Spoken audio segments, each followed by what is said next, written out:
사랑하는 성도 여러분, 오늘은 예배에 대해서 웨스트민스터 신앙고백 21장의 설명을 따라 말씀을 살펴보고자 합니다.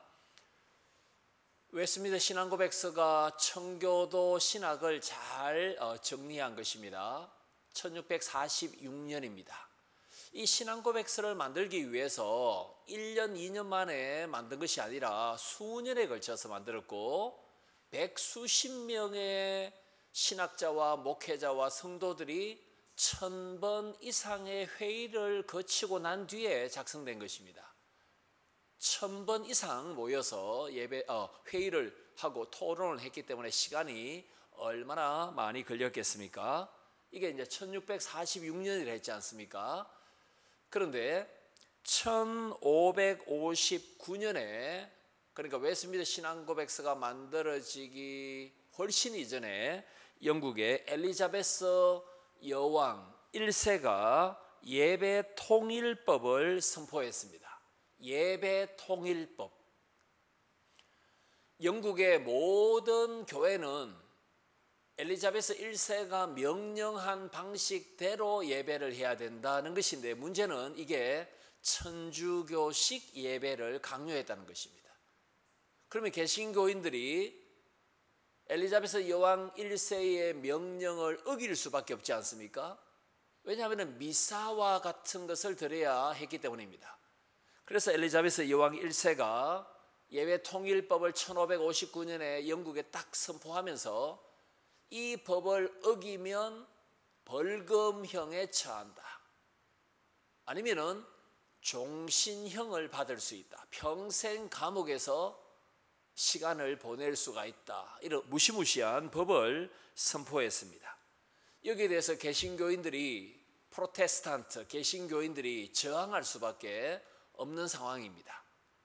그래서 오늘 예배에 대한 21장도 엘리자베스 여왕 1세의 법을 우리는 못 따르겠다. 그 말도 안 되는 천주교식 미사를 우리가 어떻게 지낼 수 있는가? 여러분, 천주교에서는 성인들에게 기도하고 성인들의 공로를 의지하여 기도하고 마리아를 신격화하는 이런 결정적인 오류가 있지 않습니까? 그래서 성찬식 할 때는 포도주를 주지도 않고 사제만 포도주를 마시고 가톨릭 신자에게는 빵만 주고 뭔가 이렇게 변질된 종교 예배 형태가 가톨릭에 있지 않습니까? 이런 것들을 조목조목 비판하는 것이 21장의 예배이기도 합니다. 하나님은 창조자이십니다. 우리를 창조하셨고 천하 만물을 창조하셨습니다. 하나님은 창조물을 다스리시는 섭리하시는 분이십니다. 그러므로 하나님은 본인이 원하시는 대로 예배 방법도 결정하실 수 있는 주권이 있습니다. 그런데 사람은 아담 이후로 타락했기 때문에 창조와 섭리의 하나님께서 명령하신 대로 계시하신 대로 예배하기보다는 피조물을 하나님의 자리에 올려놓고 예배하려고 하는 예배의 부패상을 우리는 경험합니다. 이걸 잘 보여주는 것이 레위기 10장에 대제사장 여호수아의 아들 나답과 아비후가 엉뚱한 불을 가지고 제사 드리다가 그 자리에서 죽임을 당한 것입니다. 예배는 하나님이 명령하신 대로 하나님의 방식대로 예배해야 되지 우리가 편한 대로 예배할 수는 없습니다. 우사가 나귀에 실렸던 벗개가 떨어질 때 손으로 잡았지 않습니까? 역시 우사가 죽습니다. 벗개가 수레에서 뚝 떨어져서 쪼개어지는 것보다 떨어지지 않도록 손으로 붙잡는 것이 낫지 않습니까? 그건 우리 생각이죠. 벗개는 수레로 옮길 수도 없고 손으로 만질 수도 없는 것입니다. 벗개는 긴 채에다가 고리에다가 채를 꿰어서 어깨에 제사장들이 메고 운반하는 것이지 손댈 수가 없는 성물이었기 때문입니다. 사람의 방식대로 예배를 드릴 수가 없다는 것을 나답과 아비후 그리고 우사를 통해서 우리는 확인할 수 있습니다. 오늘 21장에서 기도에 대해서 강조합니다. 예배 중에 기도가 중요합니다. 기도는 아버지 하나님의 뜻을 여쭙고 하나님 아버지의 뜻을 깨닫는 중에 하는 기도, 그게 정상입니다. 그래서 우리가 기도할 때 아버지의 뜻이 무엇입니까? 이 상황 속에 아버지의 뜻이 무엇입니까? 그리고 예수 그리스도의 이름으로 기도합니다. 그리고 성령의 도우심으로 기도합니다. 그러니까 기도는 삼위일체 하나님의 역사죠. 성부의 뜻을 보여주옵소서.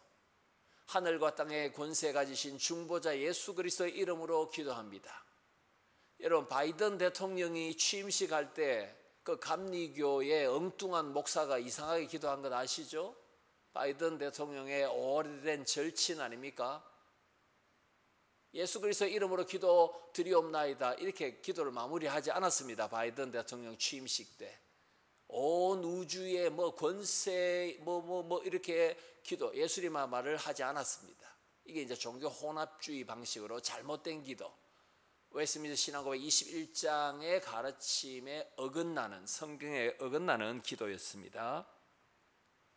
만약 소리를 내어 기도한다면, 여러분 이 페이지 간지의 제일 밑에 줄이죠. 만일 소리를 내어 기도하는 경우에는 알 수 있는 말로 해야 한다. 얼핏 보면 랄랄랄랄라 이런 방언하지 말라라는 것처럼 들립니다. 맞죠? 방언을 하면 알 수 없으니까. 그런데 웨스트민스터 신앙고백서가 작성될 때 기도를 소리내어 할 때 사람들이 알아들을 수 있어야 된다. 이 말은 방언 기도를 금지하는 것이 아니라 라틴어로 예배드리고 기도하는 것을 금하는 것입니다. 웨스트민스터 신앙고백서가 만들어질 때 천주교 사제들만 이해할 수 있는 언어가 라틴어였죠. 라틴어로 찬송하고 라틴어로 예배드리고 라틴어로 기도했습니다. 라틴어로 설교했습니다. 그러면 영국 사람들이 이 라틴어, 다시 말해서 고대 이탈리아 말을 알아들을 수가 없지 않습니까? 그래서 예배드리는 사람은 찬송과 기도, 설교, 자기 나라의 말로 모국어로 알아들을 수 있도록 기도, 찬송, 설교해야 된다. 이걸 밝힙니다. 뭘 비판하는 것입니까? 천주교가 사제들만 알아들을 수 있는 라틴어로 미사 드린 것을 비판하는 것입니다. 우리가 지금 예배 드리는데 영어나 독일어나 프랑스 말로 우리가 예배를 드린다면 누가 알아듣겠습니까? 소통이 되도록 예배를 드리고 기도해야 된다. 이걸 강조하고 있습니다. 그리고 우리가 여기 다 이렇게 기록되지 않습니다. 여러분 21장 이 내용이 이거보다 한 배나 더 됩니다. 간단하게 요약해 내는 것인데요. 성경을 읽을 때는 하나님을 경외하는 자세로, 설교할 때는 건전하게 하라, 이 말씀이 있습니다. 성경을 읽을 때는 하나님을 경외하는 자세로, 이게 무슨 말이겠습니까? 성경은 영감된 하나님의 말씀이지 않습니까? 하나님의 뜻입니다. 우리의 신앙과 삶의 길을 보여주는 말씀이 성경이죠. 그러므로 성경을 읽을 때는 우리 자신이 겸손하여 이 말씀대로 순종하고자 하는 마음으로 읽어야 됩니다. 성경을 막 따지듯이 비판하듯이 이게 진짜인가 가짜인가 그런 마음으로 교만하게 읽을 때는 성경이 우리의 삶과 신앙에 전혀 유익이 되지 않고 걸림돌이 될 것입니다. 설교자는 건전하게 설교하라, 건전하게 하나님의 말씀을 선포하라. 이 건전이 뭐겠습니까? 성경적으로 성경의 원칙에 입각하여 성경의 교리를 거스르지 말고, 이것이 건전한 설교의 뜻이 되겠습니다. 여러분, 예배 드리기 위해서 우리가 지금 주일에 모였지 않습니까? 예수님 부활하신 것을 기념하는 주일. 그런데 주일에는 오락을 금하고 예배와 선행에 집중해야 된다. 이 내용이 21장의 뒷부분에 있습니다. 왜 이런 구절을 굳이 언급하겠습니까? 영국의 청교도들이, 이 퓨리탄들이 칼빈주의에 입각해서 주일은 기독교의 안식일이다. 주일을 지키는 것은 영원토록 주님 재림할 때까지 지켜야 되는 것이다. 주일 성수는 크리스찬의 의무다. 이걸 굉장히 강조하는데 오락을 금하고 예배에 집중하고 그리고 우리의 몸이 안식하고 신방하거나 구제하거나 선을 행하는 날이 주일이다. 이렇게 말했습니다. 왜 이걸 강조했느냐 하면 1616년, 다시 말해서 웨스트민스터 신앙고백서가 만들어지기 한 30년 전에 영국의 제임스 1세 왕이 엉뚱한 명을 선포했기 때문입니다. 그게 뭐냐면은 주일에 오락과 스포츠를 격려하는 선언입니다. 주일에 오락, 엔터테인먼트, 그래서 스포츠를 격려하는 명령을 제임스 1세가 내렸습니다. 여러분 영어 성경 중에 킹 제임스 버전이라는 성경이 있습니다. 킹 제임스 버전, KJV라고 부르죠. 킹 제임스, 바로 그 왕입니다. 이 제임스 1세입니다. 제임스 1세가 영어 성경 킹 제임스 버전을 이렇게 잘 만들었다 이렇게 칭찬하는 것은 뭐 잘했는데 이 엉뚱한 명을 내렸습니다. 주일에는 오락과 스포츠를 열심히 해야 된다. 왜 이런 명령을 제임스 1세가 내렸겠습니까? 청교도들이 주일에 오락을 하지 않고 예배에 집중하고 육체적인 쉼을 추구하고 평일에 하지 못했던 신방과 병자를 돌보는 것, 가난한 사람 돌보는 것, 이 일을 너무 열심히 하니까 제임스 1세 왕이 불만이었습니다. 청교도들은 개신교인들이잖아요, 그죠? 그런데 이 제임스 1세는 카톨릭적인 성향을 가지고 있습니다. 그래서 청교도들의 경건한 주일 성수를 방해하기 위해서 오락을 하라, 스포츠를 하라. 지금 영국에서는 종교가 프리미어 리그 축구입니다, 여러분. 영국 사람들 가운데 정기적으로 주일 예배에 참석하는 비율은 5%도 되지 않습니다. 이게 유럽 전반적인 현상입니다. 유럽인들이 주일에 예배 참석하는 사람들 국민의 한 5%밖에 되지 않습니다. 영국도 마찬가지죠.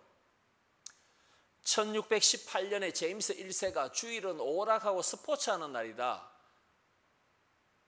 이 명령에 순종하는 영국인들이 현대에 굉장히 많습니다. 축구장에서 경배하는 것이죠. 축구의 신은 메시다. 축구의 신은 람파드다. 실제로 여러분, 손흥민이 뛰고 있는 토트넘 핫스퍼의 라이벌이 아스날도 되고 첼시도 되지 않습니까? 첼시. 다 그 런던에 있는 축구팀들 아닙니까? 그 첼시 운동장에 첼시 our religion 이 현수막이 붙어 있습니다. 첼시는 우리의 종교다. 첼시 축구팀은 우리의 종교다. 실제로 이 구절이 붙어 있습니다. 이 표어가. 축구가 영국 사람들의 종교입니다. 충실하게 1618년에 제임스 1세 왕의 그 명령에 21세기 영국인들이 순종하고 있는 것입니다. 느헤미야 13장 18절에서 22절에 보시면 느헤미야 총독 때 바벨론에서 돌아온 유대인들이 예루살렘 성전과 성벽을 재건했지 않습니까? 다시 하나님을 예배할 수 있습니다. 그런데 안식일에 매매하는 사람들이 있었죠. 이때 느헤미야 총독이 안식일 이외의 날에 물건을 사고 팔아야 되지 하지 말라라고 금지 명령을 내린 바가 있습니다.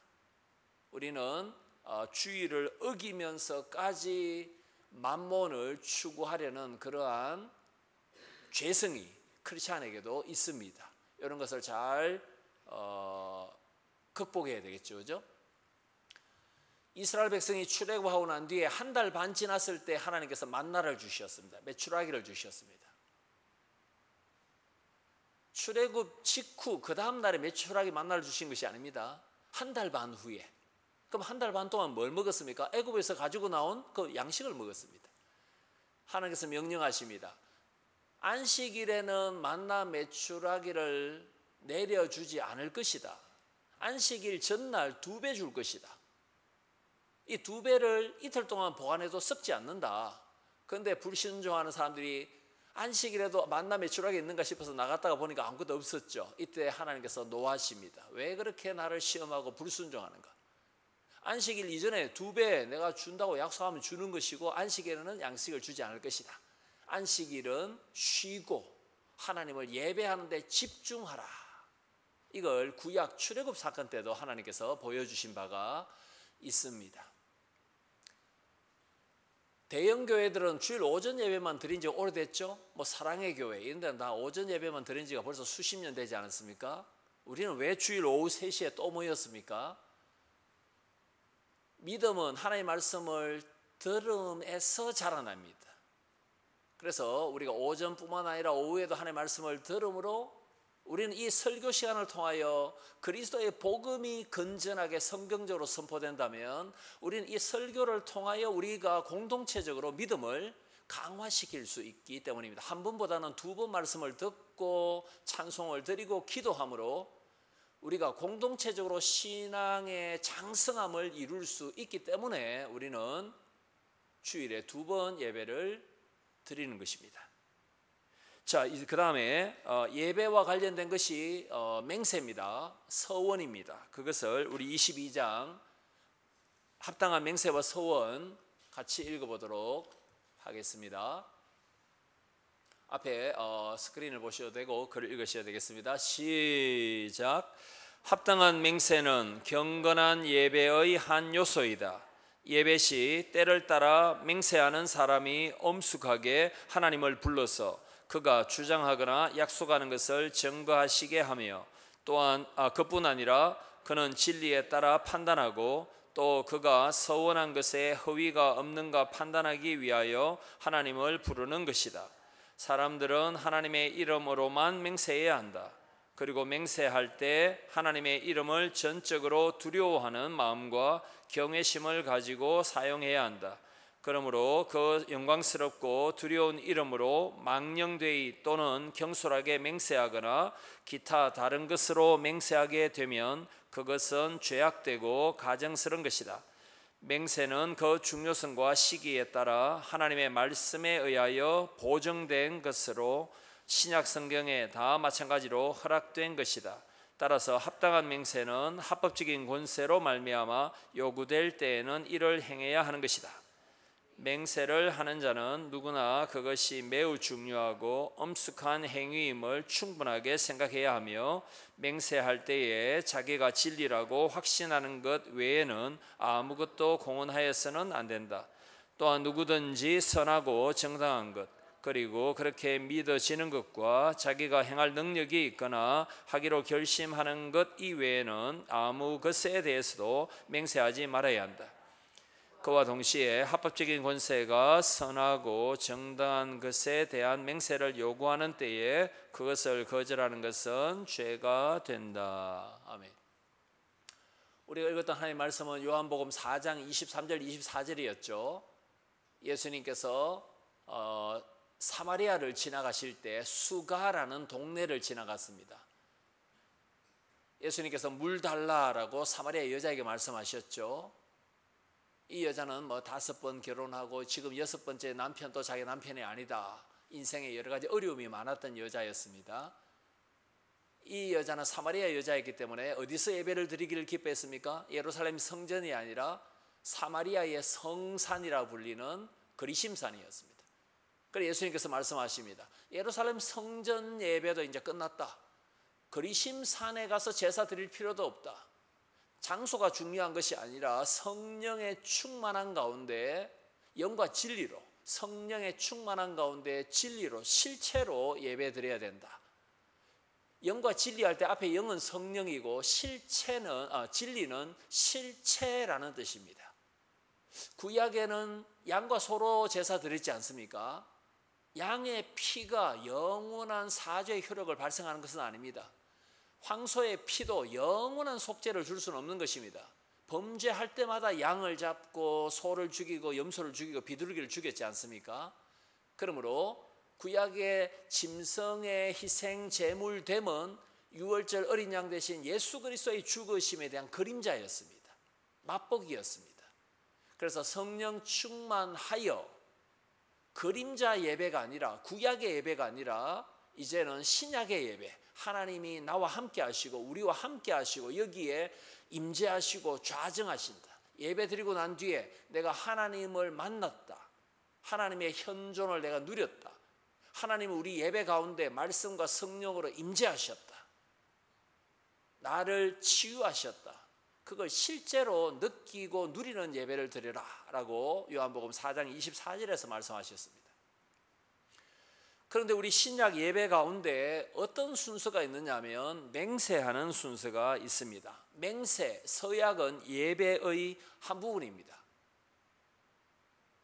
그런데 여기 좀 어려운 게 뭐냐면 마태복음 5장 33에서 37절에 산상설교에서, 마태복음 5장 33절 이하에서 예수님께서 무슨 말씀을 하셨습니까? 하나님의 발등상인 하늘, 그리고 예루살렘 성전, 예루살렘 성전의 그 번제단, 그런 것을 두고 맹세하지 말라, 도무지 맹세하지 말라라고 하셨는데 우리는 예배 중에 서약과 맹세를 합니다. 언제 우리가 맹세합니까? 세례받을 때, 입교할 때, 학습할 때, 손을 들고 목사님이 묻는 5가지 질문에 예라고 답하지 않습니까? 이게 맹세입니다.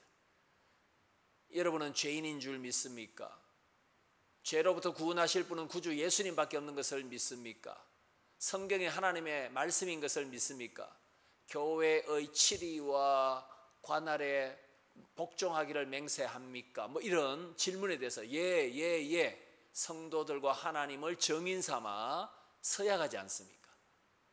그리고 결혼식 때도 우리가 기쁠 때나 슬플 때나 부자일 때나 가난할 때나 병들 때나 건강할 때나 이 사람을 하나님께서 짝 지어주신 배우자로 알고 사랑하고 섬기기로 서약합니까? 하면 결혼식 때도 예. 왜냐하면 결혼식은 사랑의 서약식이기 때문입니다. 이런 것은 합법적인 맹세입니다. 해야 되는 것입니다. 그러니까 주님께서 명하신 것은, 금하신 것은 엉뚱한 비성경적인 서약을 금한 것이지 100% 모든 서약을 다 금한 것은 아닙니다. 로마서 9장 1절 이하에 보면 바울도 서원한 바가 있습니다. 동족 유대인들의 구원을 위해서 내가 정말로 간절한 심정으로 사역하는 것, 그리스 터키 쪽에 선교하러 갈 때 이방인의 사도이지만 바울은 회당을 반드시 찾아갔습니다. 회당에 유대인들이 있었기 때문이죠. 그들에게 구약 성경으로 예수 그리스도의 복음을 전했습니다. 내가 동족의 구원을 위해서 정말로 간절함이 있다라는 것을 하나님 앞에 서약한다. 이것은 정당한 서약이고 진실된 참이었습니다. 그런데 성경에 보시면 잘못된 서약이 있습니다. 무엇입니까? 가장 대표적인 것이 사사기 11장에 있는 사사 입다의 서원입니다. 내가 이방 족속과 싸워서 승리하면 나를 맞이하는 그 사람, 첫 번째 사람을 하나님께 바치겠나이다. 무남 동료였던 자기 딸이 입다를 맞이하러 나왔을 때 얼마나 가슴이 무너지고 기가 찼겠습니까? 이게 바로 잘못된 서원입니다. 자기의 능력을 초월하는 것 가지고 서원하면 안 됩니다. 이게 지금 웨스트민스터 신앙고백 22장에도 있습니다. 하나님의 뜻에도 맞지도 않고 자기가 감당할 수 없는 것을 서약으로 하면 안 된다는 것입니다.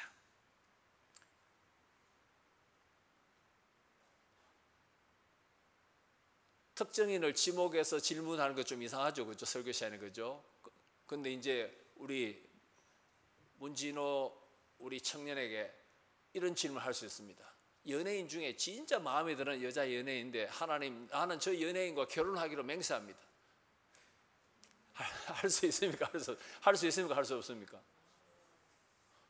할 수는 있는데 이게 실현 가능성이 별로 없지 않습니까? 이게 이제 본인의 능력을 초월하는 잘못된 서약이 됩니다. 하나님 전능하시기 때문에 이루실 줄 믿습니다.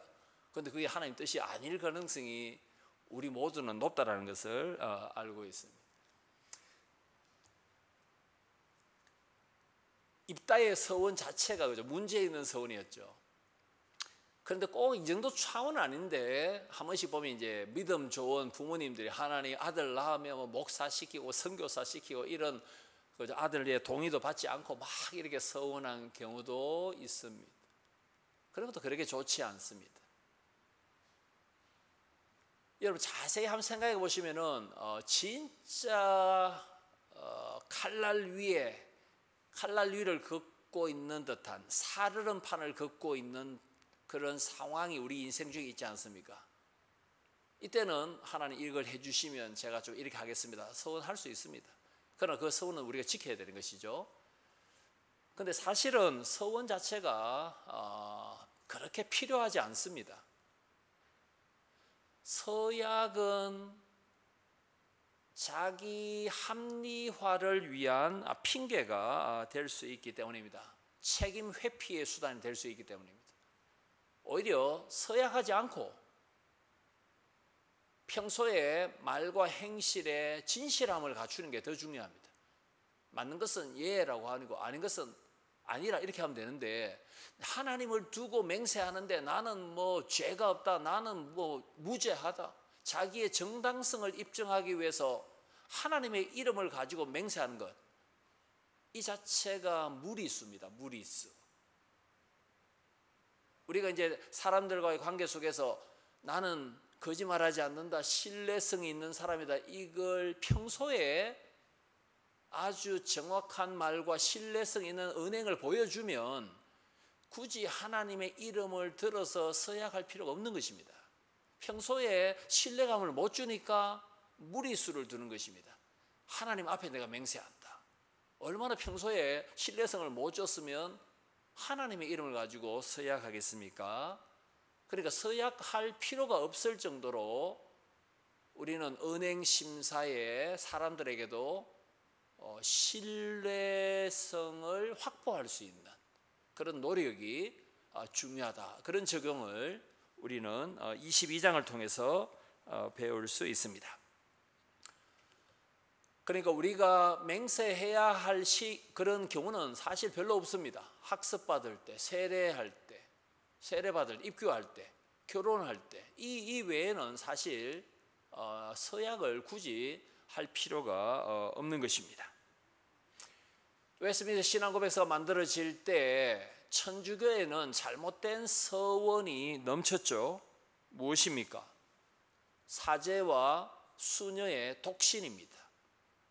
독신의 은사는 고린도전서 7장 7절에 특수한 사람, 소수의 사람만 받는 것입니다. 대부분 여기에 저와 여러분 독신의 은사가 없습니다. 독신의 은사는 그렇게 흔하지 않습니다. 독신의 은사가 없음에도 불구하고 요즘 젊은이들이 결혼을 하지 않으려고 합니다. 이건 비성경적인 것이죠. 독신의 은사가 그렇게 흔하지 않습니다. 결혼의 은사는 조금 흔합니다. 우리는 지금 결혼을 통해서 독신의 은사가 없다라는 것을 우리가 잘 알고 있는 것이죠. 그런데 천주교에서는 독신을 통해서 하나님께 전적으로 헌신해야 된다. 이게 얼마나 비성경적인 것인지 알 수 있습니다. 이건 이제 기독교 개신교에서는 미신이다 이렇게 봅니다. 수녀와 신부의 독신 또는 청빈 그런 맹세 있죠. 그건 미신이다. 그건 비성경적이다. 이렇게 이해를 합니다. 그래서 이 신부가 얼마나 술을 즐기고 이렇게 하는 걸 보면 독신의 은사가 없다라는 것을 간접적으로 증명하는 것이기도 합니다. 말씀을 맺도록 하겠습니다. 오늘은 예배와 맹세에 대해서 21장과 22장을 통해서 살펴보았습니다. 우리 시내가 심은 교회의 예배가 성령 충만한 예배, 그리고 하나님의 만져주심과 임재하심과 하나님 우리를 만나주셨다라는 이 실제적인 경험이 있는 하나님의 임재로 충만한 예배가 되기를 우리가 소망해야 되는데, 이것은 우리가 예배를 사모하고 준비할 때만 가능합니다. 아무런 사모함이나 기대감 없이 시간이 되었기 때문에 주일 11시에 온다면 거기에는 성령 충만한 하나님의 임재가 실제로 임하는, 누리는 것을 경험하기 힘들 것입니다. 그래서 우리가 예배 드릴 때마다 성령 충만한 은혜가 있고 또 하나님의 놀라운 임재하심이 있고 또 맹세할 필요 없이 우리의 말과 행동이 남에게도 신뢰를 줄 수 있는 그러한 삶을 살자. 이것이 오늘 공부를 통해서 우리가 배우는 결론이 되겠습니다. 하나님께서 우리의 모임 가운데 강력하게 불의 혀같이 급한 바람처럼 또는 우리를 정결하게 씻어내는 생수처럼 임하셔서 예배를 통해서 우리가 영적으로 다시 충전을 받고 이 은혜를 가지고 세상 속에 나가서 한 주를 거뜬히 살아낼 수 있는 은혜를 주시도록 사모하는 저와 여러분이 되시기를 소망합니다.